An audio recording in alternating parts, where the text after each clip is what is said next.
December 2024ஆம் ஆண்டு பால்மா தி மயோக் என்ற ஒரு தீவுக்கு போயிருந்தோம். இது ஸ்பெயின் நாட்டுக்குரிய தீவு. அழகான தீவுகளில் இதுவும் ஒன்று என்றே சொல்கிற அளவுக்கு ஒரு சொர்க்க பூமியாகத்தான் அந்த தீவு இருந்தது. நாங்கள் சென்ற காலம் கிறிஸ்மஸ் காலம் என்றதால் அங்கே கிறிஸ்மஸ் மார்க்கெட்டும் அந்த தீவின் கேபிட்டலில் நடந்தது. அந்த மார்க்கெட் காட்சி தான் இது. பாருங்கோ, வானளாவிய கிறிஸ்மஸ் ட்ரீ, அதுவும் மின் ஒளிகள் நிரம்பிய கிறிஸ்மஸ் ட்ரீக்குள்ளே நான் நிற்கிறேன். மிக அழகாக இருந்தது இந்த கிறிஸ்மஸ் ட்ரீ. நேரடியாக பார்க்கும் பொழுது மின் விளக்குகள் ஒளிர அந்த கிறிஸ்மஸ் ட்ரீக்குள்ளே பயணம் செய்கிறது, அதுவும் இரவு நேரத்தில் மிக அழகாக இருந்தது.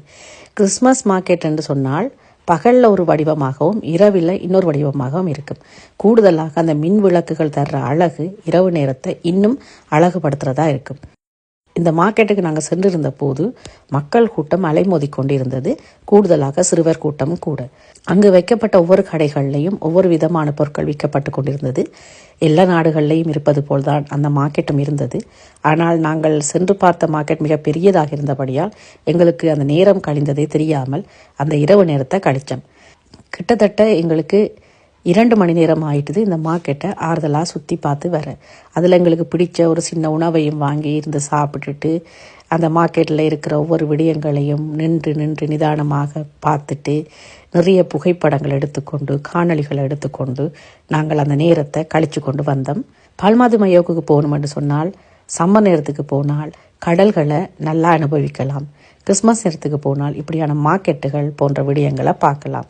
ஒரு நாட்டில் விண்டர் சம்மர் ரெண்டு அந்த காலனியில் அந்த நாட்டின் அழகை பிரிக்கும்.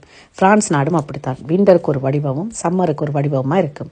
விண்டருக்கு இருக்கிற காட்சிகள் சம்மருக்கு இருக்காது, சம்மருக்கு பார்க்கக்கூடிய காட்சிகள் விண்டருக்கு இருக்காது. 2 காலநிலைக்கும் ஏற்ற மாதிரி நாங்கள் போய் வரவும் முடியாது. எங்களுடைய பட்ஜெட் அதுக்கு உதவாது. நாங்கள் கிறிஸ்மஸை கொண்டாடணும் தான் அந்த நாட்டுக்கு போனாங்கள். ஆனால் ஆசைக்கு கிறிஸ்மஸை கொண்டாடினாங்கள். 3 நாள் தான் அந்த நாட்டில் இருந்துட்டு வந்த நாங்கள். கிட்டத்தட்ட 3 இரவும் 4 நாட்களும் என்று சொல்லலாம். குளிரன்றதால் எங்களால் கரநாள் நிற்க முடியல. இருந்தபோதும் அந்த 4 நாட்களும் 2 நாட்கள் சென்று வரவும் 2 நாட்கள் சுற்றி பார்க்கவும் என்று சொல்லி கிட்டத்தட்ட 4 நாட்கள் அங்கே இருந்த நாங்கள். 4 நாட்களும் நல்லபடியாக நாங்கள் அனுபவிச்ச நாங்கள். முக்கியமாக இந்த நாட்டுக்கு போக நீங்கள் கணக்கில் எடுக்க வேண்டிய விடயம் என்னென்னு சொன்னால், போகிறவர்களில் ஒருவருக்காவது காரோட தெரியாட்டில் இந்த நாட்டை நீங்கள் சுற்றி பார்க்கவே முடியாது. அங்கே பஸ் சர்வீஸ் இல்லை, டாக்ஸி சர்வீஸ் என்ன மாதிரி இருக்குமென்று எனக்கு தெரியாது. சரியான விலையாக இருக்குமென்று நான் நினைக்கிறேன். நாங்கள் ஏர்போர்ட்லேயே ஒரு காரை புக் பண்ணி எடுத்துக்கொண்டு போனதால் அந்த தீவை அழகாக சுற்றி பார்க்கக்கூடியதாக இருந்தது. அதுவும் எங்களுடைய எண்ணத்துக்கு ஏற்ற மாதிரி நாங்கள் சுற்றி பார்க்கக்கூடியதாக இருந்தது. டாக்ஸி எடுப்பீர்களே ஆனால் கட்டணம் அதிகமாக செலுத்த வேண்டும். அதோடு நாங்கள் விரும்பும் நேரத்தில்